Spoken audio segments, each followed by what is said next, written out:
നമസ്തേ. ജനം ഡിബേറ്റിലേക്ക് എല്ലാ പ്രിയപ്പെട്ട പ്രേക്ഷകർക്കും സ്വാഗതം. സംസ്ഥാന പട്ടികജാതി പട്ടികവർഗ ക്ഷേമ മന്ത്രിയായി OR കേളു സത്യപ്രതിജ്ഞ ചെയ്തു. കെ രാധാകൃഷ്ണൻ ദേവസ്വം മന്ത്രിയായപ്പോൾ ഒരു ദളിത് വിഭാഗക്കാരനെയാണ് ദേവസ്വം വകുപ്പ് ഏൽപ്പിച്ചത്. പിണറായി സർക്കാരിന്റെ പുരോഗമനപരമായ നിലപാടായി വിശേഷിപ്പിച്ച CPM ഇപ്പോൾ OR കേളുവിൽ നിന്ന് ദേവസ്വം വകുപ്പ് എടുത്തുമാറ്റിയത് എന്തിന് എന്ന ചോദ്യമാണ് ഉയരുന്നത്. ജനം ഡിബേറ്റ് പരിശോധിക്കുന്നു. CPMന് അയിത്തമോ? വയനാട്ടിൽ നിന്നൊരു മന്ത്രി വെറും രാഷ്ട്രീയ ലക്ഷ്യമോ? വിവാദങ്ങൾക്ക് അടിസ്ഥാനമുണ്ടോ? ഇന്ന് ഈ ചർച്ചയിൽ നമ്മോടൊപ്പം പങ്കെടുക്കുന്നവർ BJP പ്രതിനിധിയായി ശ്രീ സന്ദീപ് വാര്യർ, LDF പ്രതിനിധിയായി ശ്രീ ബൽദേവ് സച്ചിദാനന്ദൻ, ഒപ്പം രാഷ്ട്രീയ നിരീക്ഷകൻ ശ്രീ MK ഹരിദാസ് എന്നിവരാണ്. പ്രേക്ഷകർക്കും അതിഥികൾക്കും ഒരിക്കൽ കൂടി സ്വാഗതം. ആദ്യം ശ്രീ സന്ദീപ് വാര്യർ, ഇവിടെ OR കേളു എന്ന പട്ടികവർഗ മന്ത്രി പുരോഗമനം, നവോത്ഥാനം എന്നൊക്കെ എപ്പോഴും വിശേഷിപ്പിക്കുന്ന CPM പക്ഷേ ദേവസ്വം വകുപ്പ് എടുത്തുമാറ്റിയിരിക്കുകയാണ്. ദേവസ്വവും പാർലമെന്ററി കാര്യവും എടുത്തുമാറ്റിയപ്പോൾ നൽകിയ വിശദീകരണം എന്ന് പറയുന്നത് അദ്ദേഹത്തിന് പ്രവൃത്തി പരിചയം അല്ലെങ്കിൽ പരിചയ സമ്പത്ത് കുറവാണ് എന്നുള്ളൊരു ന്യായീകരണം മാത്രമാണ്. അപ്രകാരം തന്നെ അതിനെ നമുക്ക് കാണാൻ സാധിക്കുമോ? നോക്കൂ, ശ്രീ OR കേളു വാസ്തവത്തിൽ കേരളത്തിലെ ആദിവാസി ജനവിഭാഗത്തിന്റെ ഏറ്റവും ദുരിതപൂർണമായ ജീവിതത്തിന്റെ ഒരു നേർചിത്രമാണ് എന്ന് നമുക്ക് പറയേണ്ടി വരും. കാരണം സ്വാതന്ത്ര്യം കിട്ടി ഇന്നേ വരെ കേരളം രൂപീകൃതമായതിനു ശേഷം രണ്ടാമത്തെ മാത്രം മന്ത്രിയാണ് ആദിവാസി വിഭാഗത്തിനായിട്ട് ഉണ്ടാവുന്നത്. CPMൽ നിന്ന് ആദ്യമായിട്ടാണ് ഒരു ആദിവാസി മന്ത്രി ഉണ്ടാവുന്നത്. എന്തുകൊണ്ട് ആദിവാസി ജനവിഭാഗങ്ങൾ നമ്മുടെ സംസ്ഥാനത്തിന്റെ ഭരണ തലത്തിൽ നിന്ന് ഇത്രയും കാലം അകറ്റി നിർത്തപ്പെട്ടു, ഇപ്പോഴും അകറ്റി നിർത്തപ്പെട്ടുകൊണ്ടിരിക്കുന്നു എന്നുള്ളതിന്റെ ഏറ്റവും പ്രധാനപ്പെട്ട ചിത്രമാണ് ഇന്ന് ശ്രീ കേളു മന്ത്രിയായി സത്യപ്രതിജ്ഞ ചെയ്തതിന്റെ ഏറ്റവും പ്രധാനപ്പെട്ട ഉദാഹരണമായി നമുക്ക് ചൂണ്ടിക്കാണിക്കാൻ സാധിക്കുന്നുണ്ട്. കേളു ആദിവാസി വിഭാഗത്തിൽ നിന്ന് ഒരു മന്ത്രിയായി വരുന്ന സമയത്ത് സ്വാഭാവികമായിട്ടും അത് വലിയ സന്തോഷമുണ്ടാക്കുന്ന കാര്യം തന്നെ ആയിരിക്കണം ആദിവാസി വിഭാഗങ്ങൾക്ക്. പക്ഷേ ആദിവാസി വിഭാഗങ്ങളിൽ നിന്ന് വരുന്ന ഒരാൾക്ക് അർഹിക്കുന്ന പരിഗണന കൊടുക്കാൻ സർക്കാർ തയ്യാറായോ എന്ന ചോദ്യം വളരെ പ്രസക്തമാണ്. അദ്ദേഹത്തിന്റെ വകുപ്പുകൾ വെട്ടിക്കുറയ്ക്കുന്നു. ആ വകുപ്പുകൾ വെട്ടിക്കുറച്ചതിന് പറയുന്ന ന്യായീകരണം എന്ന് പറയുന്നത് അദ്ദേഹത്തിന് പ്രവൃത്തി പരിചയം പോരാ എന്നുള്ളതാണ്. ഈ പ്രവൃത്തി പരിചയം ധാരാളമായി ഉണ്ടായിരുന്നത് കൊണ്ടാണ് മുഹമ്മദ് റിയാസിന് പൊതുമരാമത്തും ടൂറിസവും പോലെ ഭാരിച്ച വകുപ്പുകൾ നൽകിയത്, MP രാജേഷിന് തദ്ദേശ സ്വയംഭരണം പോലെയുള്ള വകുപ്പുകൾ നൽകിയത് എന്നത് സംബന്ധിച്ചൊന്നും മറുപടി പറയാൻ ഇവർ തയ്യാറാകുന്നില്ല. നമ്മുടെ രാജ്യത്തിന്റെ രാഷ്ട്രപതിയായി ഗോത്ര വിഭാഗത്തിൽ നിന്ന് ഒരു വനിത വന്ന സാഹചര്യത്തിലാണ് കേരളം പോലെ പ്രബുദ്ധ കേരളം എന്ന് അവകാശപ്പെടുന്ന നമ്പർ 1 കേരളം എന്ന് അവകാശപ്പെടുന്ന കേരളത്തിൽ ഇപ്പോഴും ആദിവാസി ജനവിഭാഗങ്ങളെ അധികാരത്തിന്റെ തീണ്ടാപ്പാടകളെ നിർത്തിയിരിക്കുന്നത് എന്നുള്ളതാണ് ഏറെ ദുഃഖകരമായിട്ടുള്ള വസ്തുത. എന്താണ് കേളുവിന്റെ അയോഗ്യത എന്നത് സംബന്ധിച്ച് മറുപടി പറയേണ്ടത് ഈ പുരോഗമനപരമായിട്ടുള്ള നിലപാടുകൾ സ്വീകരിക്കുന്നു എന്ന് അവകാശപ്പെടുന്ന ഇടതുപക്ഷക്കാരും ആ ഇടതുപക്ഷത്തെ ന്യായീകരിക്കാൻ എത്തുന്നവരുമാണ്. OR കേളുവിന്റെ മന്ത്രി പദവിയിലേക്കുള്ള അദ്ദേഹത്തിന്റെ സ്ഥാനാരോഹണം അത് ആദിവാസി ജനവിഭാഗങ്ങളോടുള്ള ഏതെങ്കിലും തരത്തിലുള്ള അംഗീകാരമായിട്ടില്ല, മറിച്ച് അവരെ കൂടുതൽ അവഹേളിക്കുന്ന നിലപാടായിട്ടേ നമുക്ക് കാണാൻ സാധിക്കുകയുള്ളൂ.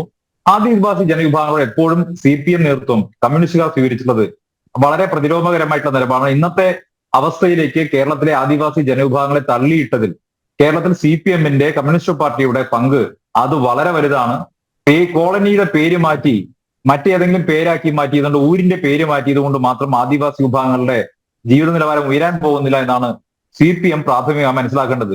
ഈ ചർച്ചയുടെ ബാക്കി ഭാഗത്ത് CPM എപ്രകാരമാണ് ആദിവാസി വിഭാഗങ്ങളെ ഇന്ന് കാണുന്ന ദുരിത കയത്തിലേക്ക് തള്ളിവിട്ടതെന്ന് കൂടി സൂചിപ്പിക്കാൻ ഞാൻ ആഗ്രഹിക്കുന്നുണ്ട്. പക്ഷേ ഇവിടെ പ്രാഥമികമായിട്ടുള്ള നമുക്കുള്ള മറുപടി വേണ്ടത് OR കേളുവിന്റെ അയോഗ്യത എന്തായിരുന്നു എന്ന് സംബന്ധിച്ചാണ്.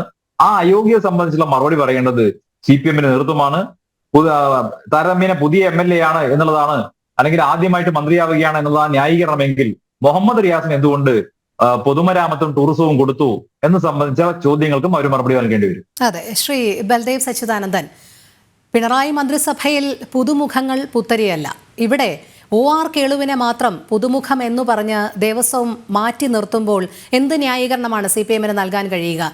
നേരത്തെ നമ്മൾ സൂചിപ്പിച്ചതുപോലെ തന്നെ ഇപ്പോൾ മുഹമ്മദ് റിയാസ് MLA ആയി ഉടനെ തന്നെ മന്ത്രിയാകുന്നു. ആരോഗ്യമന്ത്രി വീണ ജോർജിന് എന്ത് പ്രവൃത്തി പരിചയമാണ് ആരോഗ്യമേഖലയിൽ മുൻപ് ഉണ്ടായിട്ടുള്ളത്? അതുമാത്രമല്ല, നമുക്കറിയാം വയനാട് ഒഴിയുന്ന സ്ഥാനത്തേക്ക് മന്ത്രിയെ പരിഗണിച്ചപ്പോൾ സച്ചിൻ ദേവിനെയും ശ്രീനിജിനെയും ഒക്കെ പരിഗണിച്ചതാണ്. അവരിൽ നിന്നും കൂടുതൽ അനുഭവ സമ്പത്ത് OR കേളുവിനുണ്ട് എന്നുള്ളത് മാനിച്ചുകൊണ്ടാണ് OR കേളുവിന് നൽകിയത്. പിന്നെ എവിടെയാണ് CPMന് ദേവസ്വം നൽകുന്നതിൽ നിന്ന് പിന്നോക്കം വലിക്കുന്ന ഘടകം? ഒരു മന്ത്രിസഭയിൽ ആരൊക്കെ മന്ത്രിയാകണമെന്ന് ആ രാഷ്ട്രീയ പാർട്ടിയാണ് തീരുമാനിക്കുന്നത്. രാഷ്ട്രീയ പാർട്ടിയുടെ പ്രതിനിധി മന്ത്രിയാക്കുമ്പോൾ ഏതൊക്കെ വകുപ്പ് കൊടുക്കണമെന്ന് തീരുമാനിക്കുന്നതും ആ രാഷ്ട്രീയ പാർട്ടി. ഇവിടെ അവതാരകർ പറഞ്ഞു തുടങ്ങിയത് തന്നെ ദേവസ്വം എടുത്തു മാറ്റിയെന്ന. കോയാർക്കളിൽ നിന്ന് വകുപ്പൊന്നും എടുത്തു മാറ്റിയിട്ടില്ല.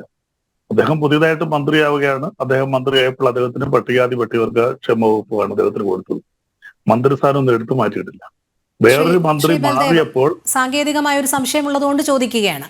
സാധാരണ രീതിയിൽ കെ രാധാകൃഷ്ണൻ മന്ത്രിസ്ഥാനം മാറുമ്പോൾ, അതായത് MP ആയി നിലവിൽ ചുമതല ഏൽക്കേണ്ടതുകൊണ്ട് അദ്ദേഹത്തിന്റെ മന്ത്രിസ്ഥാനത്തേക്ക് ഒഴിവ് വരുന്നു. മറ്റൊരു മന്ത്രി ആര് എന്നുള്ള രീതിയിൽ പരിഗണിക്കവെയാണ് വയനാട് നിന്നുള്ള മാനന്തവാടി MLA OR കേളുവിനെ പരിഗണിക്കുന്നത്.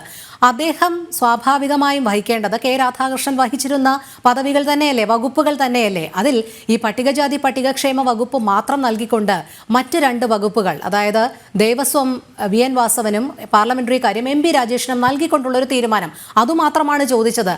അത്ര പെടുന്നനെ തന്നെ അങ്ങനെ വകുപ്പുകൾ എടുത്തു മാറ്റേണ്ടുന്ന ഒരു കാര്യമുണ്ടായിരുന്നോ എന്നുള്ളതാണ്. CPM-ന് ഏതെങ്കിലും രീതിയിൽ കെ രാധാകൃഷ്ണൻ വഹിച്ചിരുന്ന അതേ വകുപ്പുകൾ OR കേളുവിന് അതേപോലെ കൈമാറുന്നതിൽ എന്താണ് വിമുഖത എന്നുള്ളതാണ് ചോദ്യം.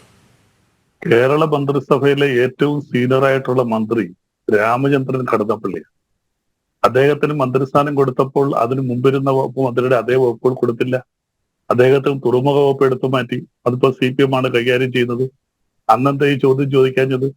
രാമചന്ദ്രൻ കടന്നപ്പള്ളി പോലെ സീനിയറായിട്ടൊരു മന്ത്രി, സീനിയർ MLA ഇപ്പൊ കേരളത്തിലില്ലല്ലോ. എത്രയോ വർഷങ്ങളായിട്ട് അദ്ദേഹം കേരളത്തിലെ MLA മന്ത്രിയും ഒക്കെ ആയിട്ട് മാറി മാറി. ദേവസ്വം വകുപ്പിന് മറ്റു ചില പ്രാധാന്യങ്ങൾ കൂടിയുണ്ട്. അതുകൊണ്ടാണ് ഇതൊരു വിഷയമായി ഉന്നയിക്കുന്നത് ശ്രീ ബൽദേവ്. കാരണം ദേവസ്വം വകുപ്പ് എടുത്തു മാറ്റുമ്പോൾ അത് ഭൂരിപക്ഷ സമുദായങ്ങളെ ഏതെങ്കിലും രീതിയിൽ പ്രീണിപ്പിക്കാനാണോ? അതല്ല ഈ ലോക്സഭാ തെരഞ്ഞെടുപ്പിനേറ്റ കനത്ത തോൽവി വല്ലാത്ത ആശയക്കുഴപ്പത്തിലും ആശങ്കയിലും ഒക്കെ CPM-നെ ബാധിച്ചിട്ടുണ്ട്. ഇതിൽ നിന്നൊക്കെ എങ്ങനെ തടിയൂരാം എന്നുള്ളൊരു ചിന്തയിൽ നിന്നാണോ എന്നൊക്കെയുള്ളതാണ് ചോദ്യം. ഇതിനു മുൻപും പലപ്പോഴും മന്ത്രിസഭയിൽ അംഗങ്ങൾ വന്നിട്ടുണ്ട്, വകുപ്പുകൾ തമ്മിൽ മാറിയിട്ടുണ്ട്. അതൊന്നും ഇത്ര വിഷയമായിരുന്നില്ല. പക്ഷേ ഈ കാര്യത്തിൽ വിഷയമാകുന്നത് അതുകൊണ്ടാണ് ദേവസ്വം എന്തിനെടുത്തു മാറ്റുന്നു എന്നുള്ളത്. ഇത് ആര് വിഷയമാക്കി? ഇവിടെ ഇടതുപക്ഷക്കാർക്കോ ഈ ഗവൺമെന്റിനെ നയിക്കുന്നവർക്കോ, ഈ ഇടതുപക്ഷത്തിലുള്ള ഞങ്ങളൊക്കെ ഇടതുപക്ഷത്തിലെ പാർട്ടിക്കാരാണ്, ഞങ്ങൾക്കാർക്കും ഒന്നും ഒരു വിഷയമില്ല.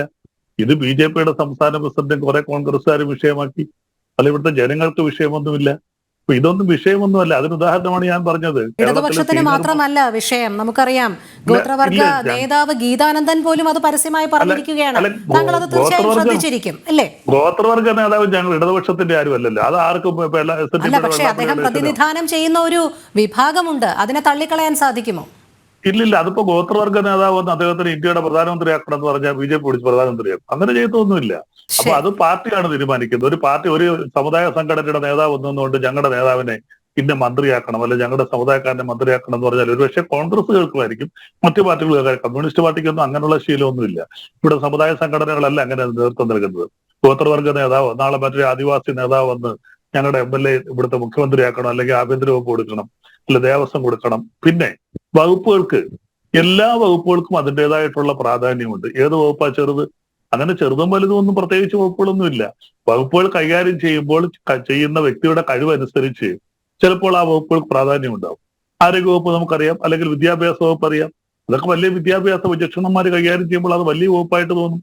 കഴിവില്ലാത്തവർ കൈകാര്യം ചെയ്യുമ്പോൾ അത് ചെറിയ വകുപ്പായിട്ട് തോന്നും. അപ്പൊ അതുകൊണ്ട് ആ വ്യക്തിക്ക് അവിടെ ഒരു പ്രാധാന്യമുണ്ട്. ഇപ്പൊ ദേവസ്വം ഇപ്പൊ ചെയ്യുന്ന ഷെഡ്യൂൾഡ് കാസ്റ്റ് വകുപ്പ് എന്ന് പറയുന്നത് പണ്ട് പട്ടികജാതിക്കാർക്ക് കൊടുക്കാതെ തന്നെ മുന്നോക്ക സമുദായത്തിലെ MLA-മാര്, മുഖ്യമന്ത്രിമാര് തന്നെ, അല്ലെങ്കിൽ മന്ത്രിമാര് കൈവച്ചിരുന്ന സമയമുണ്ട്. പട്ടികജാതികൾക്ക് പട്ടിക മന്ത്രിക്ക് കൊടുക്കാതെ മുഖ്യമന്ത്രി കൈവച്ചിരുന്ന എത്രയോ ഗവൺമെന്റുകൾ ഉണ്ടായിട്ടുണ്ട്. അപ്പോൾ അതുകൊണ്ട് ഈ വകുപ്പിനെ ഒന്നും ചെറുതായിട്ട് കാണണ്ട. കേളുവിൽ നിന്ന് ഒരു വകുപ്പ് ഞങ്ങൾ എടുത്തു മാറ്റിയിട്ടില്ല. ഒരു ഇടതുപക്ഷ ഗവൺമെന്റ് ആദ്യമായിട്ടാണ് ഒരു ആദിവാസിയെ ഇവിടെ മന്ത്രിയാക്കുന്നത്. അദ്ദേഹത്തിന് പ്രാധാന്യമുള്ള ഒരു വകുപ്പ് കൊടുത്തു. ആ വകുപ്പിനെതിരെ, അങ്ങനെ കൊടുത്തതിനെതിരെ ഇടതുപക്ഷത്തിലായിട്ട് 10 പാർട്ടികളുണ്ട്, പുറത്തുനിന്ന് പിന്തുണയ്ക്കുന്ന പാർട്ടികളുണ്ട്. ശ്രീ ബൽദേവ്, അങ്ങനെ ഊറ്റം കൊള്ളുമ്പോൾ, ഒരു ഗോത്രവർഗ വനവാസിയെ തങ്ങൾ മന്ത്രിയാക്കിയെന്ന് ഊറ്റം കൊള്ളുമ്പോൾ നിലവിലെ വകുപ്പുകൾ നൽകുന്നതായിരുന്നു ഏറ്റവും അഭികാമ്യം. അല്ലാതെ ആരെയൊക്കെ പ്രീണിപ്പിക്കാനോ അല്ലെങ്കിൽ എന്തൊക്കെയോ രാഷ്ട്രീയ ലക്ഷ്യം മറച്ചു വെച്ചുകൊണ്ട് ഇതെടുത്ത് മാറ്റിയിട്ട് ന്യായീകരണവാദങ്ങൾ നിരത്തുന്നതിലല്ല താങ്കളിലേക്ക് എത്താം. ശ്രീ MK ഹരിദാസ്, ഇവിടെ വയനാടിൽ നിന്നൊരു മന്ത്രി പുരോഗമനവും നവോത്ഥാനവും ഒക്കെ ഞങ്ങളാണ് കൊണ്ടുവന്നത് എന്നാണ് CPM പറയുന്നത്. പക്ഷേ മന്ത്രിക്ക് വകുപ്പുകൾ നൽകിയപ്പോൾ ചില വ്യത്യാസങ്ങൾ വന്നു. അത് മുഖ്യമന്ത്രിയുടെ ഇഷ്ടത്തിനാണ് വകുപ്പുകൾ തീരുമാനിക്കുന്നത്. അതൊക്കെ എല്ലാ പാർട്ടിയുടെയും അല്ലെങ്കിൽ മുന്നണിയുടെയും ഒക്കെ അധികാരമാണ്. അതൊന്നും ചോദ്യം ചെയ്യപ്പെടേണ്ടതില്ല എന്നാണ് ഇടതുപക്ഷം ന്യായീകരിക്കുന്നത്. താങ്കൾ എങ്ങനെയാണ് കാണുന്നത്?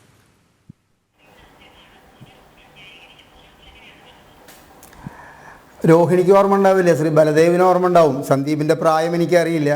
എൻ്റെ കുട്ടിക്കാലത്ത് കേട്ടിട്ടുള്ള CPMൻ്റെ ഒരു മുദ്രാവാക്യമാണ് അന്ന് ഈ കേരളം CPM ഭരിക്കുകയും എന്തോ കാര്യത്തിന് സമരം ചെയ്ത CPM നേതാക്കളെ പോലീസ് തല്ലുകയും ചെയ്തു. അതിന് കോൺഗ്രസ് അന്ന് വല്ലാതെ ഖേദം രേഖപ്പെടുത്തിയപ്പോൾ ചോദിച്ചു, ഉത്തരം ഞങ്ങളുടെ പോലീസ് ഞങ്ങളെ തല്ലിയാൽ നിങ്ങൾക്കെന്താ കോൺഗ്രസ് എന്ന് ചോദിച്ചൊരു മുദ്രാവാക്യം കുട്ടിക്കാലത്ത് ഞങ്ങളും ജാഥ വിളിക്കണ കൂട്ടത്തിലൊക്കെ ഇങ്ങനെ വിളിച്ചിട്ടുള്ളതായിട്ട് ഓർമ്മയുണ്ട്. അപ്പോൾ ആ ചോദ്യമാണ് ശ്രീ ബലദേവ് ചോദിക്കുന്നത്. ബലദേവിൻ്റെ ചോദ്യം പ്രസക്തമാകുന്നത് എങ്ങനെയാണെന്നറിയോ ശ്രീ ബലദേവ്? ഇടതുപക്ഷം തീരുമാനിച്ചു, ഇടതുപക്ഷമാണ് അതിൻ്റെ കാര്യങ്ങളെന്ന് പറയുമ്പോൾ ഈ OR കേളു എന്ന് പറയുന്ന വ്യക്തിക്ക് വോട്ട് ചെയ്തത് കേവലം ഇടതുപക്ഷക്കാരാണ് എന്ന് താങ്കൾക്ക് ഉറപ്പുണ്ടെങ്കിൽ മാത്രമേ താങ്കൾക്ക് അത്തരത്തിലൊരു വാദത്തിൽ നിൽക്കാൻ പറ്റുള്ളൂ. ഈ കേളു എന്ന് പറഞ്ഞ മനുഷ്യൻ്റെ രാഷ്ട്രീയ തത്വദീക്ഷിതം മനസ്സിലാക്കിക്കൊണ്ട് അദ്ദേഹത്തിന് വോട്ട് ചെയ്തിട്ടുള്ള, അദ്ദേഹത്തിന് കിട്ടിയ വോട്ടിൽ ഒരു 10% സ്വതന്ത്രരായിട്ടുള്ള ആൾക്കാരുടെ വോട്ടും ഉള്ളിടത്തോളം കാലം അദ്ദേഹത്തോട് ഈ കാണിച്ച വിവേചനത്തിനെതിരെ സംസാരിക്കാൻ കേരളത്തിലെ ജനങ്ങൾക്ക് അവകാശമുണ്ട്. താങ്കൾ അങ്ങനെ പറഞ്ഞിട്ട് ആ വിഷയത്തെ കാണുന്നത് തെറ്റാണ്. പ്രത്യേകിച്ച് താങ്കളെപ്പോലൊരു വ്യക്തി അത് ഇടതുപക്ഷം തീരുമാനിക്കും. അതിന് ആർക്കാണ് പരാതി എന്ന് ചോദിച്ചാൽ ഉണ്ട് സാർ. ഈ 10% ജനങ്ങൾക്ക് അതിൽ അങ്ങേയറ്റം പരാതി ഉണ്ട്. അത് ഞങ്ങൾക്കൊക്കെ വയനാട് ഞങ്ങളെപ്പോലുള്ള സാമൂഹ്യ നിരീക്ഷകർ, സാമൂഹ്യ പ്രവർത്തകർ, സംഘടനാ പ്രവർത്തകരൊക്കെ ഉള്ള അവിടെ നിന്നൊക്കെ ധാരാളം പരാതി. പാർട്ടിക്കുള്ളിൽ തന്നെ അതിനുള്ള മുറുമുറുപ്പുണ്ട്. പിന്നെ ഇവിടെ പറഞ്ഞു പോയപ്പോൾ ഈ വീണ ജോർജിൻ്റെ കാര്യവും ശിവൻകുട്ടിക്ക് എന്ത് യോഗ്യത ഉണ്ടായിട്ടാണ് സാർ ഒരു വിദ്യാഭ്യാസ വകുപ്പ് മന്ത്രിയായിട്ട് ഇത് കൊടുത്തിരിക്കുന്നത്?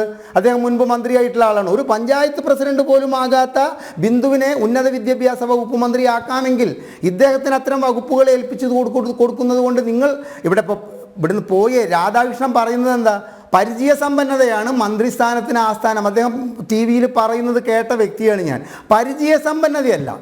നോക്കൂ, 9 നായന്മാർ ഈ മന്ത്രിസഭയിൽ ഉണ്ട് എന്ന് പറയുന്നു. തിരിച്ച് എന്നോട് ചോദിക്കുകയാണ് താങ്കൾ 9 പേരുടെ പേര് പറയാൻ പറഞ്ഞാൽ എനിക്കറിയില്ല. ഒരു നായരായി ജനിച്ചു എന്നുള്ളതല്ലാതെ മനുഷ്യനായി ജീവിക്കുന്ന എന്നെ സംബന്ധിച്ചിടത്തോളം ഞാനതിൽ അഭിമാനമൊന്നും കൊള്ളുന്ന വ്യക്തിയൊന്നുമല്ല. അപ്പോൾ ഇത്തരത്തിലൊരു അവസരം, ഇത്തരത്തിലൊരു ഗോത്രവർഗ വിഭാഗത്തിൽ നിന്നും ഒരു വ്യക്തിയെ മന്ത്രിയാക്കുക വഴി അദ്ദേഹത്തിൽ നിന്നും വകുപ്പുകൾ എടുത്തു മാറ്റിക്കൊണ്ട് അദ്ദേഹത്തെ ചെറുതാക്കി കാണിച്ചു എന്നുള്ളൊരു പരാതി കേരളത്തിനുണ്ട് എന്ന് പറയുമ്പോൾ അത് ഞങ്ങളുടെ പ്രശ്നമാണ്, ഞങ്ങൾ നോക്കിക്കൊള്ളാം എന്ന് പറയുന്നത് ഒരു ശരിയായ നയമല്ല. കാരണം താങ്കൾ ഇവിടെ ഉദാഹരിച്ചത് കടന്നപ്പള്ളി രാമചന്ദ്രനെയാണ്. ഞാൻ തിരിച്ച് അങ്ങയോട് ചോദിക്കട്ടെ, MP രാജേഷിനെ MP ഗോവിന്ദൻ മന്ത്രിസ്ഥാനം രാജിവെച്ചിട്ട് പാർട്ടിയുടെ സംസ്ഥാന സെക്രട്ടറി ആയപ്പോൾ അദ്ദേഹത്തിൽ നിന്ന് വകുപ്പുകളൊന്നും മാറ്റിയില്ലല്ലോ, അദ്ദേഹത്തിന് എല്ലാ വകുപ്പുകളും കൊടുത്തുല്ലോ. അപ്പോൾ ഉദാഹരിക്കാൻ അങ്ങാട്ടും ഇങ്ങോട്ടും കാര്യങ്ങൾ ഉണ്ടായിരിക്കാം. പക്ഷെ ഇതിൻ്റെ പ്രശ്നം ഇത്രമേ ഉള്ളൂ, പരാതിക്കാരും ഇല്ലാത്ത സ്ഥിതിക്ക് ഇത് ഇടതുപക്ഷത്തിൻ്റെ തീരുമാനം എന്ന് പറഞ്ഞിട്ട് ഇടതുപക്ഷക്കാർ മാത്രമാണ് ഇടതുപക്ഷ ജനാധിപത്യ മുന്നണിക്ക് വോട്ട് ചെയ്തതെന്നുള്ളൊരു ധാരണയിൽ ഇത്തരം ചർച്ചകളിൽ അങ്ങയെപ്പോലെ ഒരു വ്യക്തി സംസാരിക്കരുത്. ഞാൻ ഒരു കാര്യം കൂടി പറഞ്ഞിട്ട് നിർത്താം രോഹിണി. എനിക്ക് ഈ കഥ ഇവിടെ പറയാതിരിക്കാൻ നിർത്തിയില്ല. കാരണം ഇവർക്ക് എന്നും നവോത്ഥാനം എന്നുള്ള വാക്കുണ്ടല്ലോ, അത് ചുമരെഴുത്താണ് ഈ CPM എന്ന് പറയുന്ന പാർട്ടിക്ക്. കൂടെ കിടന്നവർക്ക് രാപ്പനി അറിയുള്ളൂ. ഒരു 6-7 കൊല്ലം ഈ പാർട്ടിയുടെ കൂടെ സഞ്ചരിച്ചിട്ടുള്ള വ്യക്തിക്ക് എനിക്കറിയാം പറച്ചിലൊന്നും പ്രവൃത്തി വേറൊന്നുമാണെന്നുള്ള കാര്യം. എന്നെ ശ്രീ ബലദേവ് കാണുന്നത് ഞാൻ കോൺഗ്രസ്സുകാരനോ BJP-കാരനോ വെച്ചാൽ ഞാൻ അല്ല. ഞാൻ ഇടതുപക്ഷ പ്രസ്ഥാനത്തിൽ വിശ്വസിക്കുന്ന വ്യക്തിയാണ്. പക്ഷെ കേരളം ഇന്ന് ഭരിച്ചുകൊണ്ടിരിക്കുന്ന ഇടതുപക്ഷ പ്രസ്ഥാനവുമായിട്ട് എനിക്ക് വലിയ ബന്ധമൊന്നുമില്ല. ഈ പാർട്ടി പിളർന്നു 64-ലെ പാർട്ടി പിളർന്നപ്പോൾ ഈ EMSനെ ഒരാഴ്ചയ്ക്ക് കണ്ടില്ല അത്ര. എന്നെ കമ്മ്യൂണിസം പഠിപ്പിച്ച, ഞാൻ ആചാര്യനായി വിശ്വസിക്കുന്ന വ്യക്തി എനിക്ക് പറഞ്ഞു തന്ന കഥയാണ് കേട്ടോ. ഒരാഴ്ചയ്ക്ക് ഈ EMSനെ ആർക്കും കാണാനില്ല.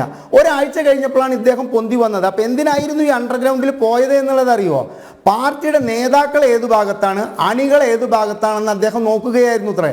അപ്പം നേതാക്കളൊക്കെ CPI എന്ന് പറയുന്ന ഭാഗത്താണ്. അപ്പോൾ ഈ അണികളുടെ ഭാഗത്ത് വന്നു കഴിഞ്ഞാൽ അവിടെ നേതാവാകാം, അവിടെ താത്വിക ആചാര്യനാവാം, അവിടുത്തെ എല്ലാം തികഞ്ഞൊരു വ്യക്തിയായിട്ട് മാറാം എന്നുള്ള നിലയ്ക്ക് EMS ഒരു മുങ്ങിയിട്ട് പൊന്തിയത് പിന്നീട് ഇടതുപക്ഷത്താണ് CPM എന്ന് പറയുന്ന പാർട്ടിയുടെ നേതാവായിക്കൊണ്ടാണെന്നുള്ളൊരു കഥ കുറച്ചും കൂടി വിശദീകരിച്ച് പറയാനുണ്ട് ഈ ചർച്ചയിൽ. അപ്പോൾ അവസരത്തിനനുസരിച്ചിട്ട് പ്രവർത്തിക്കുന്ന EMSൽ നിന്ന് അച്യുതാനന്ദനെ മുഖ്യമന്ത്രിയാക്കാതിരിക്കാൻ ശ്രമിച്ചിട്ടുള്ള ആ കാലഘട്ടത്തിലൂടെ നമ്മൾ വന്നു കഴിഞ്ഞാൽ കേരം തിങ്ങും കേരള നാട്ടിൽ KR ഗൗരി ഭരിച്ചിടുമെന്ന് പറഞ്ഞിട്ട് ജനങ്ങളിൽ നിന്നും വോട്ട് വാങ്ങിക്കൊണ്ട് MLA പോലുമല്ലാത്ത നായനാരെ മുഖ്യമന്ത്രിയാക്കിയ പാരമ്പര്യമുള്ള ഈ കേരളത്തിലെ ഇടതുപക്ഷ ജനാധിപത്യ മുന്നണി ഇത്തരത്തിലൊരു സംഗതി ചെയ്തതിൽ ഇത്തരം ഒരു ചർച്ച വേണോ എന്ന് എനിക്കും തോന്നുന്നുണ്ട്. കാരണം എന്താ വെച്ചാൽ ഇതല്ല അവർ ചെയ്യുക, ഇതിലപ്പുറം ചെയ്തിരിക്കും. എന്നിട്ട് അതിനെ ന്യായീകരിക്കുമ്പോൾ പരിചയ സമ്പന്നത കുറവാണെന്നും മറ്റും പറഞ്ഞിട്ടുള്ള മുടന്ത ന്യായങ്ങൾ പറഞ്ഞുകൊണ്ട് അതിനെ കുറച്ച് കാണരുത്. ഇതിൽ പരാതിയുള്ളവരുണ്ട്. ശ്രീ ബലദേവ് സച്ചിദാനന്ദ്. ശ്രീ സന്ദീപ് വാര്യർ, ഇതിലെ ഒരു രാഷ്ട്രീയം എന്തായിരിക്കും? കാരണം വയനാട്ടിൽ നിന്നൊരു മന്ത്രി എന്ന് പറയുന്നത് LDFനെ സംബന്ധിച്ച് ഇപ്പോൾ ഉയർത്തിക്കാട്ടേണ്ടുന്ന ഒരു സാഹചര്യം തന്നെയാണ്. കാരണം ഈ ലോക്സഭാ തെരഞ്ഞെടുപ്പിൽ ഏറ്റ കനത്ത പരാജയത്തിന് ശേഷം ജനകീയ പ്രശ്നങ്ങൾ കൈകാര്യം ചെയ്യുന്നതിലുള്ള വീഴ്ചയാണ് ഇത്തരത്തിലുള്ള പരാജയ കാരണം എന്ന് തന്നെയാണ് അവരുടെ ഒരു വിലയിരുത്തൽ വന്നിരിക്കുന്നത്. ജനത്തിന്റെ മനസ്സറിഞ്ഞ് പ്രവർത്തിക്കേണ്ടിയിരിക്കുന്നു, അല്ലെങ്കിൽ ജനത്തിന്റെ മനസ്സറിഞ്ഞ് പ്രവർത്തിക്കണമായിരുന്നു എന്നുള്ളൊരു ഭാഷ്യം MV ഗോവിന്ദന്റെ ഭാഗത്ത് നിന്ന് തന്നെ ഉണ്ടായി. അതുകൊണ്ട് വയനാട്ടിൽ നിന്നൊരു മന്ത്രി എന്നുള്ള ഒരു മുഖം രക്ഷിക്കൽ തന്ത്രം. പക്ഷേ അതോടൊപ്പം ഏതൊക്കെ കാര്യങ്ങളിൽ എങ്ങനെയൊക്കെയാണ് രാഷ്ട്രീയ നിലപാട് പോകേണ്ടത് അതിലധിഷ്ഠിതമായി തന്നെ കൊണ്ടുപോയേക്കാം എന്നുള്ള ഒരു ഹിഡൻ അജണ്ട അത് തന്നെയാണോ CPM ഉന്നം വയ്ക്കുന്നത്? അല്ല, ഈ തെരഞ്ഞെടുപ്പ് തോൽവി വലിയ തോതിൽ CPMനെ ഉലച്ചിട്ടുണ്ട് എന്നുള്ളത് തർക്കമൊന്നുമില്ല. അവരതിൽ നിന്ന് ഇനിയും മുക്തി നേടിയിട്ടുമില്ല. പക്ഷെ തെറ്റിതിരുത്താൻ അവർ തയ്യാറായിട്ടുമില്ല. നോക്കൂ, ഇവിടെ ആദിവാസികൾ ഉൾപ്പെടെയുള്ള അടിസ്ഥാന ജനവിഭാഗത്തെ വിസ്മരിച്ചുകൊണ്ട് മതന്യൂനപക്ഷ വിഭാഗങ്ങളിൽപ്പെട്ട ചിലർക്ക് വേണ്ടി മാത്രം അവരുടെ ഭരണവും ഭരണ സൗകര്യങ്ങളും ഏർപ്പെടുത്തി കൊടുത്തതിന്റെ ഫലമായിട്ടാണ് ഇന്ന് അടിസ്ഥാന ജനവിഭാഗങ്ങളൊക്കെ CPMനെ ഉപേക്ഷിച്ചത് എന്ന് തിരിച്ചറിയാതെ പോകുന്നു എന്നുള്ളതാണ് വസ്തുത. അവർ തിരിച്ചറിയാതെ പോകുന്നു എന്നുള്ളതാണ് പ്രധാനപ്പെട്ട വസ്തുത. ഇവിടെ നോക്കൂ, ഈ കേളുവിന്റെ മന്ത്രിസ്ഥാനം, വാസ്തവത്തിൽ കേളുവിന് മന്ത്രിസ്ഥാനം കൊടുത്ത് സംബന്ധിച്ച് CPMന്റെ അല്ലെങ്കിൽ ഇടതുപക്ഷത്തിന്റെ പ്രതിനിധി വന്നിട്ടുള്ള അഡ്വക്കേറ്റ് ബലദേവ് പറയുന്നത് എന്താണ്? അദ്ദേഹം പറയുന്ന കാര്യങ്ങളിൽ തന്നെ ചില പ്രശ്നങ്ങളുണ്ട്. അദ്ദേഹം പറഞ്ഞത് അത് രാഷ്ട്രീയ പാർട്ടിയാണ്, കേളുവിന്റെ രാഷ്ട്രീയ പാർട്ടിയാണ് അദ്ദേഹത്തിന്റെ വകുപ്പുകൾ തീരുമാനിക്കേണ്ടതെന്നാണ്. അങ്ങനെയല്ല, കേളുവിനെ മന്ത്രിയാക്കണം എന്നുള്ള നിലപാട് വേണമെങ്കിൽ അദ്ദേഹത്തിന്റെ പാർട്ടിക്ക് സ്വീകരിക്കാം. പക്ഷേ കേളുവിന്റെ വകുപ്പുകൾ തീരുമാനിക്കുന്നത് തീർച്ചയായിട്ടും മുഖ്യമന്ത്രിയാണ്. അത് മുഖ്യമന്ത്രിയുടെ പ്രൊഗേറ്റീവാണ്. അതെങ്ങനെയാണ് പാർട്ടി തീരുമാനിക്കുന്നത്? അതുകൊണ്ട് തന്നെ ആ മുഖ്യമന്ത്രി ആ വകുപ്പുകൾ തീരുമാനിച്ച സമയത്ത് സ്വാഭാവിക നീതി എന്നുള്ളത് നേരത്തെ മന്ത്രിയായിരുന്ന രാധാകൃഷ്ണൻ കൈകാര്യം ചെയ്യുന്ന വകുപ്പുകളൊക്കെ കേളുവിനും കൊടുക്കുക എന്നുള്ളതാണ്. അപ്പൊ ഓരോ മന്ത്രിയുടെയും കഴിവനുസരിച്ചാണ് വകുപ്പുകൾ കൊടുക്കുന്നത് എന്ന് ഇവിടെ ബലദേവ് പറഞ്ഞു. ഇവിടെ നേരത്തെ സംസാരിച്ച ശ്രീ MK ഹരിദാസ് അക്കാര്യത്തിൽ ചില കാര്യങ്ങൾ പറഞ്ഞല്ലോ. അപ്പോ എങ്ങനെയാണ് ശിവൻകുട്ടി എന്ത് കഴിവ് തെളിച്ചതിന്റെ അടിസ്ഥാനത്തിലാണ് വിദ്യാഭ്യാസ വകുപ്പ് കൈകാര്യം ചെയ്യുന്നതെന്ന് അത് വിശദീകരിക്കേണ്ടത് തീർച്ചയായിട്ടും അഡ്വക്കേറ്റ് ബലദേവാണ്. അദ്ദേഹം ശ്രീ കടന്നപ്പള്ളിയുടെ ഉദാഹരണം പറഞ്ഞു.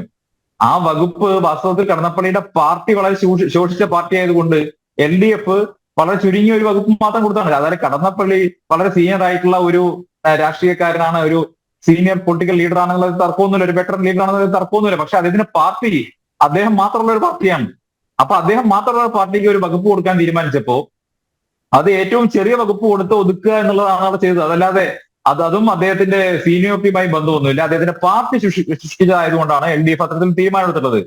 ഇവിടെ കേളുവിന്റെ കഴിവ് കുറവായതുകൊണ്ടാണ് കേളുവിനെ ഒരു വകുപ്പ് മാത്രമാക്കി ചുരുക്കിയത് എന്നാണ് അഡ്വക്കേറ്റ് ബലദേവ് പറഞ്ഞതിന്റെ വ്യംഗ്യാർത്ഥം. അങ്ങനെയാണെങ്കിൽ അത് ആദിവാസി ജനവിഭാഗങ്ങളോടുള്ള കടുത്ത അവഹേളനവും വലിയ തോതിലുള്ള അവരോടുള്ള പുച്ഛവുമാണ് നമുക്ക് സൂചിപ്പിക്കുന്നത്. CPM ആദിവാസി വിഭാഗങ്ങളെ എപ്രകാരമാണ് കാണുന്നത്? അവരുടെ കഴിവുകളെ, അവരുടെ അഡ്മിനിസ്ട്രേറ്റീവ് സ്കില്ലിനെയൊക്കെ അണ്ടർ എസ്റ്റിമേറ്റ് ചെയ്തുകൊണ്ടല്ലേ CPM ഇത്തരം നിലപാടെടുക്കുന്നത്? ഇവിടെ കേരളത്തിലെ ആദിവാസി വിഭാഗങ്ങളെ ഈ ദുരിതക്കയത്തിലാക്കിയത് കമ്മ്യൂണിസ്റ്റ് പാർട്ടി അവരുടെ തന്നെ ഭരണ വൈകല്യങ്ങളല്ലേ? കമ്മ്യൂണിസ്റ്റ് പാർട്ടി വലിയ തോതിൽ കൊട്ടിഘോഷിക്കുന്ന ഭൂപരിഷ്കരണമല്ലേ ആദിവാസികൾക്ക് ഇന്നും പട്ടയമില്ലാതെ വയനാട്ടിൽ ഈ കേളു വരുന്ന മാനന്തവാടിയിൽ ഉൾപ്പെടെ എന്തിനാണ് ആദിവാസികൾ ഇന്നും സമരഭൂമിയിൽ ഇരിക്കുന്നത്? എന്തുകൊണ്ടാണ് ആദിവാസികൾക്ക് ഇനിയും ഭൂമി കിട്ടാതെ മാനന്തവാടിയിലും കൽപ്പറ്റയിലും അതല്ലെങ്കിൽ ബത്തേരിയിലും ഒക്കെ ആയിരക്കണക്കിന് ആദിവാസികൾ ഇന്നും എന്തിനാണ് സമരഭൂമിയിൽ കുടിലുകെട്ടി താമസിക്കുന്നത്? എത്ര വർഷങ്ങളായി? എന്തുകൊണ്ടാണ് അവർക്ക് പട്ടയം കൊടുക്കാൻ കമ്മ്യൂണിസ്റ്റ് പാർട്ടി കഴിയാതെ പോകുന്നത്? അപ്പൊ ഭൂപരിഷ്കരണത്തിന് മുമ്പ് ധാരാളം ഭൂമി കൈവശം ഉണ്ടായിരുന്ന ആദിവാസികളെ ഭൂമി മുഴുവൻ അവരുടെ കൈവശം രേഖയില്ല എന്നതിന്റെ പേരിൽ സർക്കാർ പിടിച്ചെടുക്കുകയാണ് ചെയ്തത്. ആദിവാസികളുടെ കൈകളിൽ രേഖകൾ ഉണ്ടായിരുന്നില്ല. അപ്പൊ രേഖയില്ലാത്ത ഭൂമി മുഴുവൻ മിച്ചഭൂമിയാണെന്ന പേരിൽ സർക്കാർ പിടിച്ചെടുക്കുകയും ആദിവാസികളെ ഭൂരഹിതരാക്കുകയും ചെയ്തതിനു ശേഷം കമ്മ്യൂണിസ്റ്റ് പാർട്ടിക്കാര് ഇപ്പൊ കേളുവിനൊരു മന്ത്രിസ്ഥാനം കൊടുത്ത് ഞങ്ങൾ ഇതാ ഇവിടെ പുരോഗമനത്തിന്റെ വക്താക്കളായേ എന്ന് പറയുന്നത് വാസ്തവത്തിൽ ആദിവാസികളെ അധിക്ഷേപിക്കുന്നതാണ്. മറ്റൊന്ന്, ഇന്ത്യയുടെ രാഷ്ട്രപതി സ്ഥാനത്തേക്ക് ദ്രൗപദി മുർമുവിനെ പോലെ ഒരു ഗോത്രവർഗ വനിത മത്സരിച്ച സമയത്ത് കേളു ഉൾപ്പെടെയുള്ള കേരളത്തിലെ ആദിവാസി വിഭാഗം തിരഞ്ഞെടുക്കപ്പെട്ട ജനപ്രതിനിധികൾ ആർക്കാ വോട്ട് ചെയ്തത്? CPMന്റെ ആളുകൾ ആർക്കാ വോട്ട് ചെയ്തത്? കോൺഗ്രസ് ആർക്കാ വോട്ട് ചെയ്തത്? ഇവരെല്ലാവരും വോട്ട് ചെയ്തത് RSS ബാക്ക്ഗ്രൗണ്ട് ഉണ്ടായിരുന്ന ഒരു ബ്രാഹ്മണായിരുന്നു എന്നുള്ള കാര്യത്തിൽ തർക്കമുണ്ടോ? BJP-യിൽ നിന്ന് വിട്ടുപോയിട്ടുള്ള ജസ്വന്ത് സിംഗിനെ പിടിച്ച് സ്ഥാനാർത്ഥിയാക്കി, യശ്വന്ത് സിംഗിനെ പിടിച്ച് സ്ഥാനാർത്ഥിയാക്കി അവർക്ക് വോട്ട് ചെയ്തതല്ലേ നിങ്ങൾ ചെയ്ത് രാഷ്ട്രപതി തെരഞ്ഞെടുപ്പ് ചെയ്ത്? അപ്പൊ നിങ്ങൾക്ക് ഈ രാജ്യത്തെ ആദിവാസി ജനവിഭാഗങ്ങളോടുള്ള പരമ്പരാഗതമായിട്ടുള്ള പുച്ഛം, അവരുടെ കഴിവിൽ നിങ്ങൾക്ക് വിശ്വാസമില്ലായ്മ, ഇതൊക്കെ തന്നെയാണ് ഈ കേളുവിനുള്ള മന്ത്രിസ്ഥാനത്തിലും സൂചിപ്പിക്കുന്നത്. ദേവസ്വം വകുപ്പ് കൈകാര്യം ചെയ്യാൻ മാത്രമൊന്നും കേളു വളർന്നിട്ടില്ല എന്നാണ് ബലദേവ് സൂചിപ്പിക്കുന്നത്. അതിന് പിന്നിലുള്ളത് തികഞ്ഞ ജാതീയമായിട്ടുള്ള, അതല്ലെങ്കിൽ ആദിവാസി ജനവിഭാഗങ്ങളോടുള്ള അങ്ങേയറ്റത്തെ വിവേചനവും പുച്ഛവുമാണ്. ആ കാര്യത്തിൽ ഒരു തർക്കവും വേണ്ട. അതെ, ശ്രീ ബൽദേവ്, അങ്ങനെ തന്നെയല്ലേ? എത്രമാത്രം തെറ്റായ ഒരു സന്ദേശമാണ് ഇതിലൂടെ പൊതുസമൂഹം ഉൾക്കൊള്ളുന്നത്, അല്ലെങ്കിൽ പൊതുസമൂഹത്തിന് നൽകുന്നത്? ആദ്യം ഞാൻ പറഞ്ഞോട്ട്, ഞാൻ പറയാത്ത കാര്യങ്ങൾ ബഹുമാനപ്പെട്ട സാധ്യ വാര്യർ പറഞ്ഞു.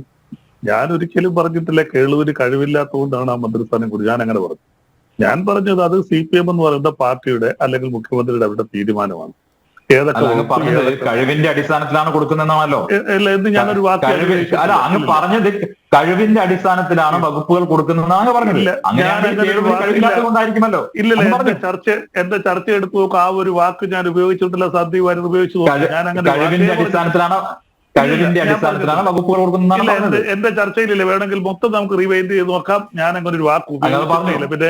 പിന്നെ ശ്രീ സാധ്യവാരി പറയുമ്പോൾ ഞാൻ ഇടയ്ക്ക് കയറേണ്ടെന്ന് വിചാരിച്ചാൽ ഞാനൊരു വാക്ക് ഞാൻ ഉപയോഗിച്ചിട്ടില്ല. ഞാൻ പറഞ്ഞത് ഗവൺമെന്റ് CPM എന്ന് പറയുന്ന പാർട്ടി അവരുടെ മന്ത്രിമാർ തീരുമാനിക്കുമ്പോൾ പാർട്ടി തീരുമാനിക്കും. ശരിയാണ്, സാധ്യവാരി പറഞ്ഞതുപോലെ മുഖ്യമന്ത്രിക്ക് അതിന് അധികാരമുണ്ട്, വകുപ്പുകൾ ഡിസ്ട്രിബ്യൂട്ട് ചെയ്യുന്ന അദ്ദേഹമാണ്.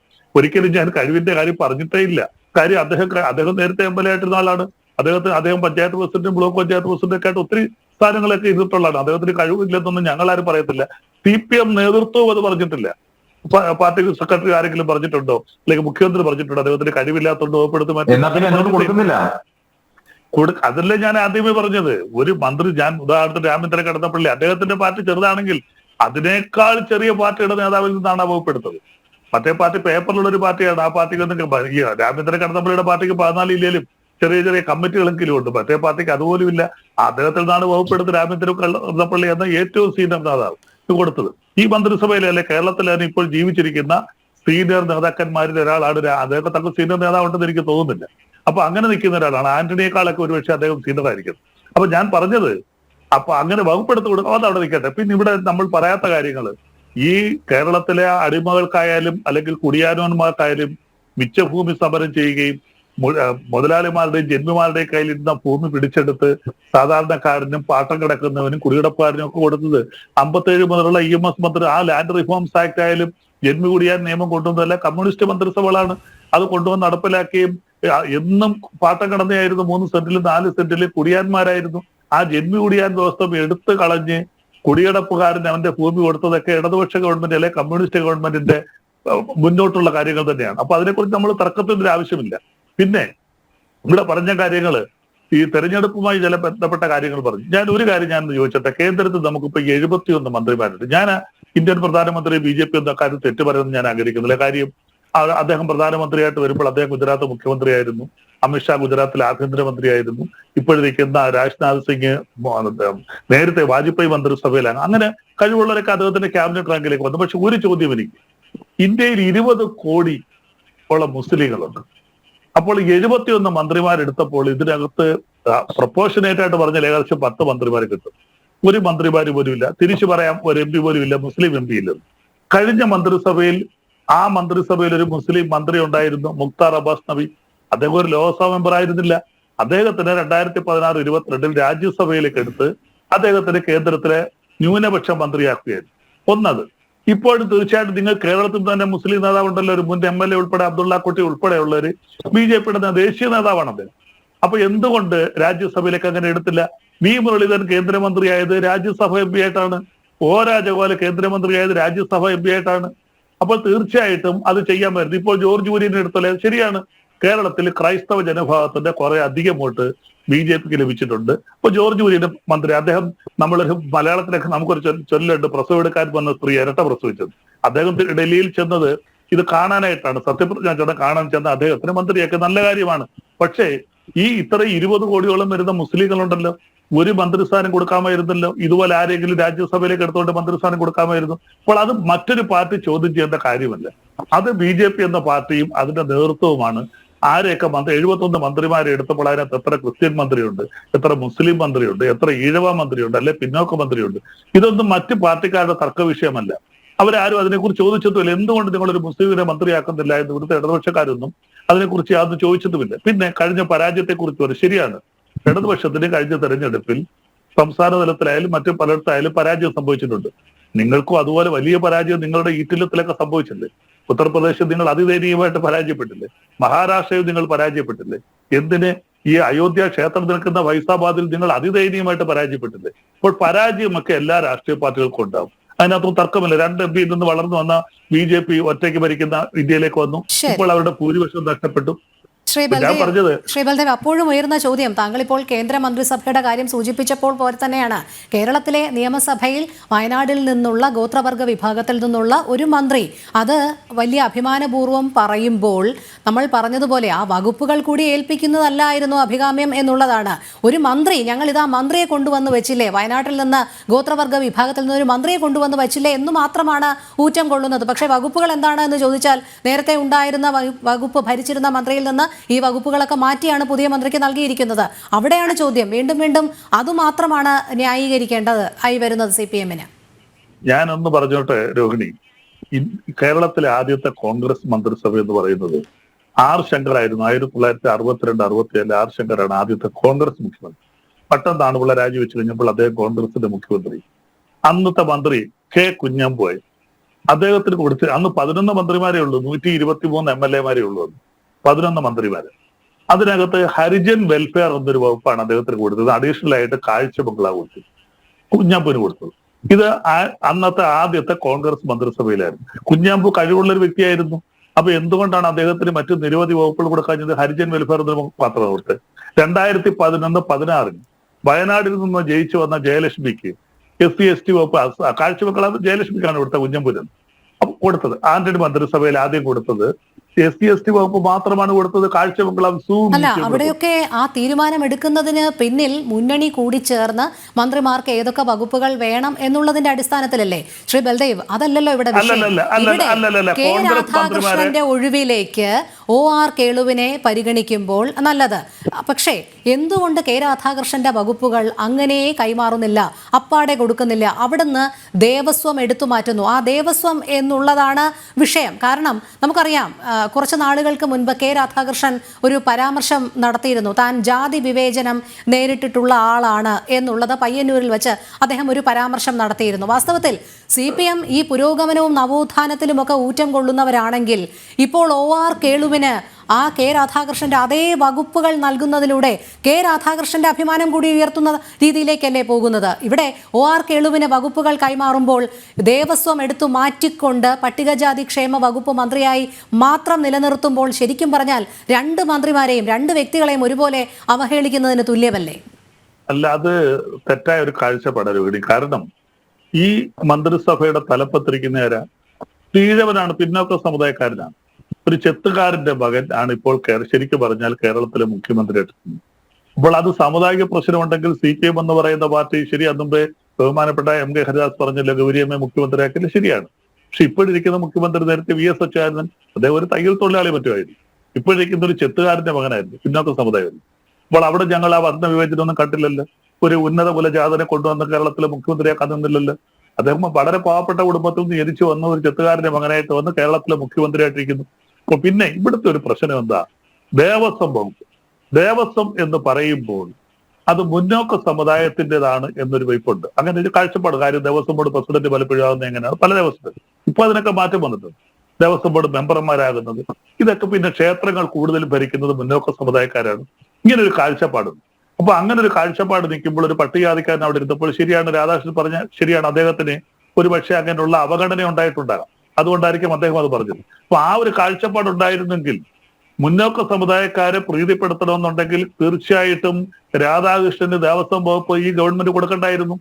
പിണറായി വിജയനെ കേരളത്തിലെ മുഖ്യമന്ത്രിയാക്കണ്ടായിരുന്നു. മുഖ്യമന്ത്രി മാത്രമല്ല, ആഭ്യന്തര വകുപ്പോട് പ്രധാനപ്പെട്ട വകുപ്പുകളെല്ലാം, ജനറൽ അഡ്മിനിസ്ട്രേഷൻ ഡിപ്പാർട്ട്മെന്റ് അദ്ദേഹമല്ലേ പ്രധാനപ്പെട്ട വകുപ്പുകൾ എല്ലാം കൈകാര്യം ചെയ്യുന്നത്. അപ്പോൾ അങ്ങനെ ഒരു ജാതി വിഭജനം ഉണ്ടായിരുന്നെങ്കിൽ അങ്ങനെയല്ലേ വരൂ ശ്രീ ബൽദേവ്. ഇപ്പോൾ മുന്നണി എന്നൊരു സംവിധാനമുണ്ടോ? പിണറായി തീരുമാനിക്കുന്നിടത്ത് കാര്യങ്ങൾ എത്തുന്ന ഒരു ആധിപത്യത്തിലേക്കും ഏകാധിപത്യ ശൈലിയിലേക്കുമല്ലേ കാര്യങ്ങൾ നീങ്ങുന്നത്? അതല്ലേ അതിന്റെ വാസ്തവം? ആർക്കെങ്കിലും മുഖ്യമന്ത്രിക്കെതിരെ അല്ലെങ്കിൽ ഇടതുപക്ഷത്തിനെതിരെ ശബ്ദിക്കാനുള്ള സ്വന്തം മന്ത്രിസഭയിലെ അംഗങ്ങൾ പോലും പേടിച്ച് വിറച്ചിരിക്കുന്ന ഒരു സാഹചര്യം തന്നെയല്ലേ? എത്ര തവണ അത് വിമർശനങ്ങൾക്ക് വിധേയമായിട്ടുള്ളതാണ്. അത് ബഹുമാനപ്പെട്ട രോഹിണി, അത് എന്റെ പ്രിയ സുഹൃത്ത് സാധ്യവാരോട് ചോദിക്കേണ്ട ഒരു ചോദ്യം. കാരണം കഴിഞ്ഞ 10 വർഷം കേന്ദ്രം ഭരിച്ചിരുന്ന BJP ഗവൺമെന്റ്, അതിന് പേര് പോലും മോഡി ഗവൺമെന്റ് എന്നായിരുന്നു. മറ്റ് കൂടെ നിൽക്കുന്ന ഘടകകക്ഷികൾക്ക് പോലും ഒരു അക്ഷരം മിണ്ടാനുള്ള അവകാശമില്ലായിരുന്നു.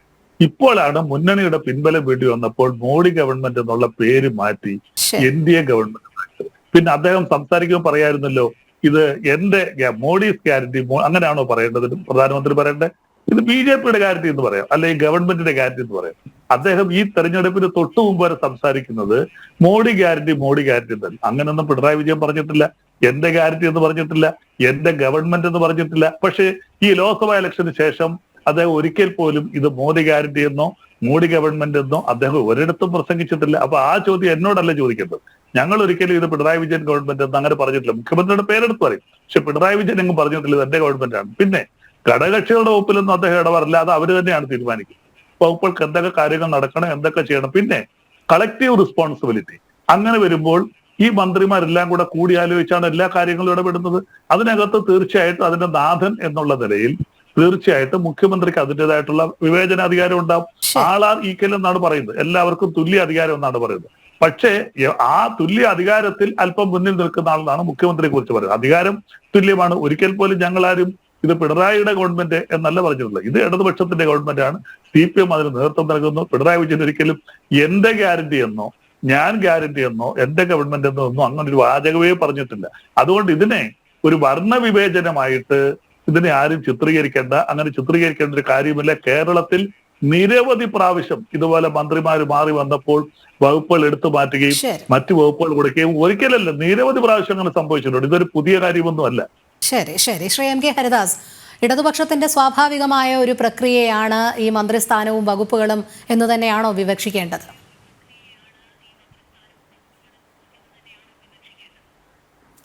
ഞാൻ അതിനു മുമ്പ് എൻ്റെ കുട്ടിക്കാലത്ത് 10, 12, 13 വയസ്സ് കാലഘട്ടത്തിൽ എൻ്റെ വീടായിരുന്നു ആ പ്രദേശത്ത് ഒരു കളിത്തട്ട്. അതായത് എല്ലാ കുട്ടികളും അവധി ദിവസങ്ങളിലൊക്കെ ഉച്ചയ്ക്ക് വരും, അതുമാതിരി തന്നെ അവധിക്കാലത്ത് ഉച്ചയ്ക്ക് വരും. അപ്പോൾ കുട്ടികൾ ഒരു 10, 12 കുട്ടികളുണ്ടായിരിക്കും.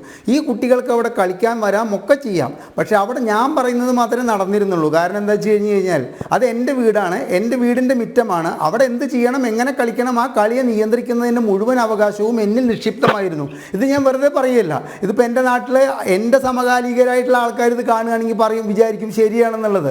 അപ്പോൾ ഇപ്പോൾ ബലദേവ് സച്ചിദാനന്ദ ഇവിടെ പറഞ്ഞിട്ടുള്ളത് ശരിയാണ്. ആർക്കും എന്തും പറയാം, ആർക്കും എന്ത് അഭിപ്രായവും പറയാം, വകുപ്പുകളെ കുറിച്ചിട്ട് പറയാം, മാറ്റത്തെ കുറിച്ചിട്ട് പറയാം. പക്ഷെ അത് ഞാനെന്ന് പറയുന്ന വ്യക്തിക്ക് ഇഷ്ടപ്പെട്ടതായിരിക്കണം എന്നൊരു ചിന്ത ഇപ്പോഴത്തെ മുഖ്യമന്ത്രിക്ക് ഉണ്ടോ എന്ന് കേരളത്തിലെ ജനങ്ങൾ സംശയിക്കുമാറാണ് ശ്രീ ബലദേവ് കാര്യങ്ങൾ പോയിക്കൊണ്ടിരിക്കുന്നത് എന്നുള്ളതാണ് ഈ തിരഞ്ഞെടുപ്പ് ഫലത്തിലൂടെ നമ്മൾ മനസ്സിലാക്കേണ്ടത്. കാരണം കഴിഞ്ഞ തിരഞ്ഞെടുപ്പിൻ്റെ ഇലക്ഷൻ്റെ റിസൾട്ട് വന്നിട്ട് ഇത്ര ദിവസമായിട്ടും പരസ്പരം അങ്ങാട്ടും ഇങ്ങോട്ടും ചോദിക്കുകയാണ് തോൽക്കാൻ എന്താ കാരണമെന്ന്. ജനങ്ങളെ അങ്ങേയറ്റം വെറുപ്പിച്ചിരിക്കുകയാണ്. 20 മന്ത്രിമാരല്ല വെറുപ്പിച്ചിരിക്കുന്നത്, ഈ മുഖ്യമന്ത്രിയുടെ വാക്കും പ്രവൃത്തിയുമാണ് വെറുപ്പിച്ചിരിക്കുന്നത് എന്ന് മനസ്സിലാക്കാൻ ഇതുവരെ ഒരാൾക്കും കഴിയാതെയല്ല. പൂച്ചയ്ക്ക് ആരാണ് മണി കെട്ടുക, ആർക്കാണിത് പറയാനുള്ള? ഇവിടെ രോഹിണി പറഞ്ഞിട്ടുള്ള ആ കാര്യത്തിൽ അങ്ങേയറ്റം സത്യസന്ധതയുണ്ട്. ഈ പോക്ക് നമുക്ക് ആപത്താണെന്ന് പറയാനുള്ള ഒരുത്തനും അതിൽ വളർന്നിട്ടില്ല.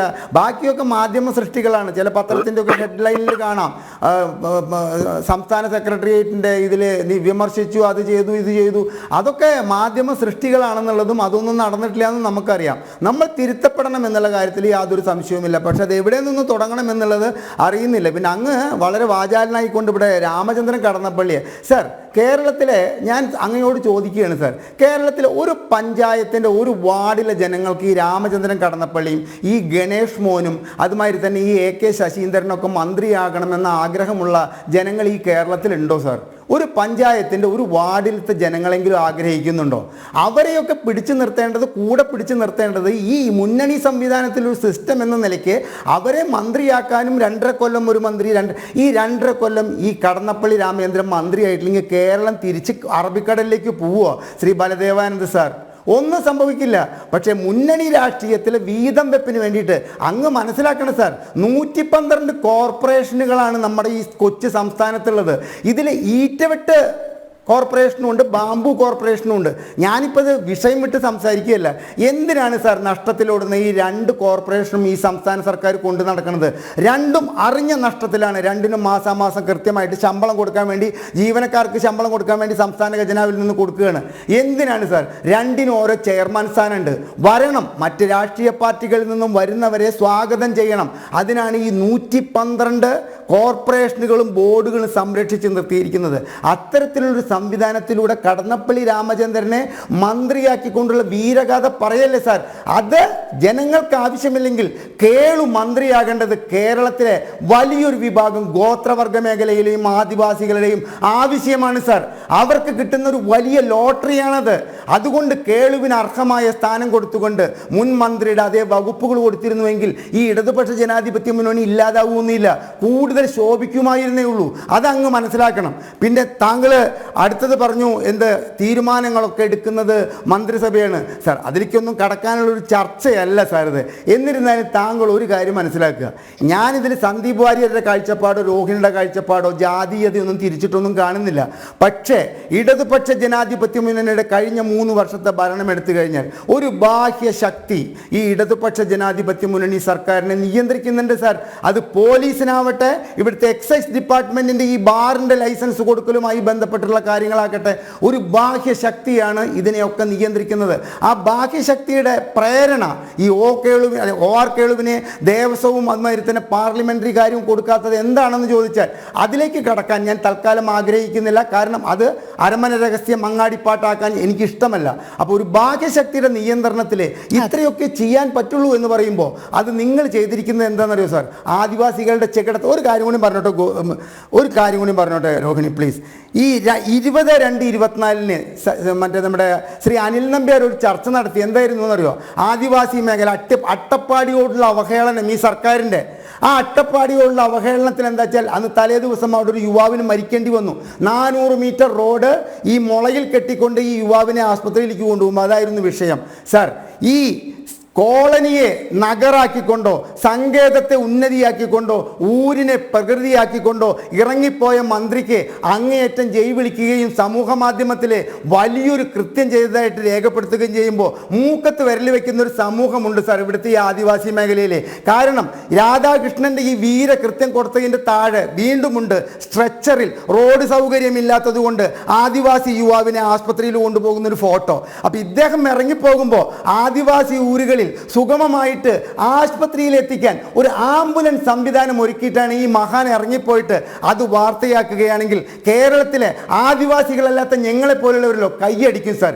ഈ പേര് മാറ്റിയത് കൊണ്ട് ഏത് ആദിവാസിയാണ് സാർ ഇവിടെ പറഞ്ഞിരിക്കുന്നത്? ഞങ്ങൾക്ക് ഈ പേര് ഉപയോഗിക്കുന്നത് കൊണ്ട് അപമാനമാണെന്ന് ഒരു ആദിവാസിയും പറഞ്ഞിട്ടില്ല. അപ്പം ഇതൊക്കെ നവോത്ഥാനത്തിന്റെ ഭാഗമാണ്, ചുവരിൽ എഴുതി വെക്കാൻ വേണ്ടിയിട്ടുള്ള നവോത്ഥാന സൃഷ്ടികളാണ്.